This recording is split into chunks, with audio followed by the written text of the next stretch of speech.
What's up, guys? Wanted to get you another quick little video of Mr. Patch. We are out doing some healing today at a park just behind my house. So we got some good distractions, some kids playing on the playground. There's some ducks over by the little creek. But, you know, even just being out at a new place, we've done a lot of work in my house, in my backyard, in my front yard, just in front. So kind of venturing out a little bit. We want to get a good foundation of his understanding before we take him out to new places and stuff. So this is really, really good for him now. I've been doing that kind of, we call it our crazy man walk, kind of what we were doing before with the focusing and the recall. But now he's gotten so good at that we're transitioning it to a really nice heel command. So no longer going to be dragging you down the street. We don't want him pulling. We don't want him really worrying about anything else except staying in this nice heel position, which is always on my left. So you can see right there where he gets a little fixated, those ears kind of perk up. Heel, good. That is the start of him becoming adrenalized. He sees something interesting, he starts to fixate on it, he starts to get excited, whether it's good or bad, whether it's, hey, that's a person I know, or hey, that's a ball, or hey, that's another dog, or, you know, it could be bad too, like with that aggression, if someone comes to the door or someone comes up to pet him, that adrenaline also goes up that way, and that's where we want to start to intervene. So as soon as he perks his little ears up, and or he loses focus, or he gets out of this position, that is when I'm going to do a little change of direction, kind of like what I've been doing. And so I just kind of do these little side steps, so I go away from him, kind of create a vacuum of space, and I want him to fill that. Oh, heel. Good boy. So if he doesn't respond right away when I go away from him, like he kind of did right there, I'll give him a little reminder on the leash or a little e-collar. There you go, good boy.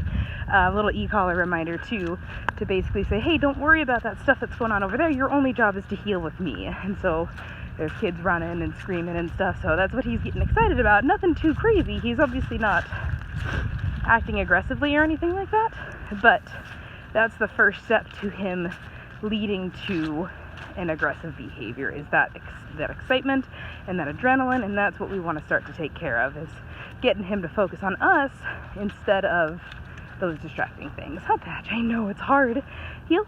And that's what this heel command does really, really well, because it keeps him moving, which is easier for him.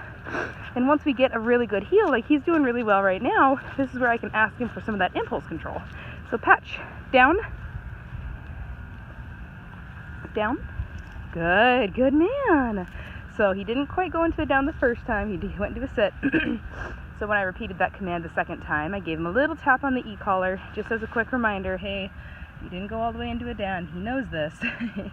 So now from this down position is where we get that impulse control. So when I teach, and you guys might know this because you watch the videos and stuff a lot from us, but when I teach a down or a sit or a place command, they're all implied stays. So I don't say the word stay, I just say down or sit or place. So in this case, down.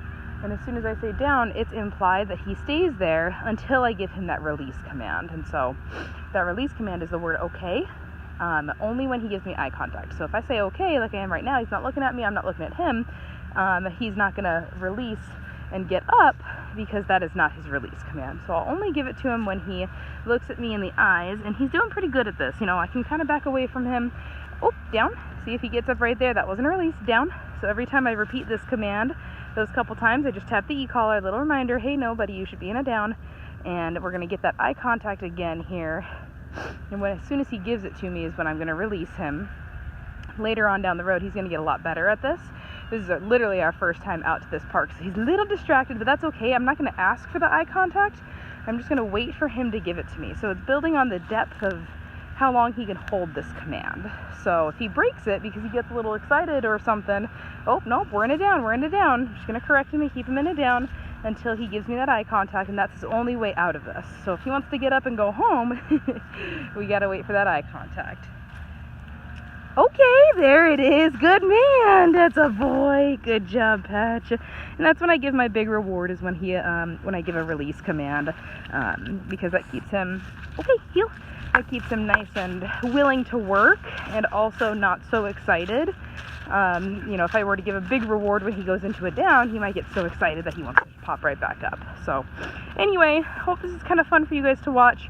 We got people walking. We're not working on, you know, him walking too close to any distractions yet, but just working on, you know, getting out in new places so that he understands that obedience is a requirement everywhere, not just at home. Hope he'll good, and not just, you know, with me. It works everywhere, no matter where we go, huh, Mr. Patch? So anyway, hope you're not missing him too much.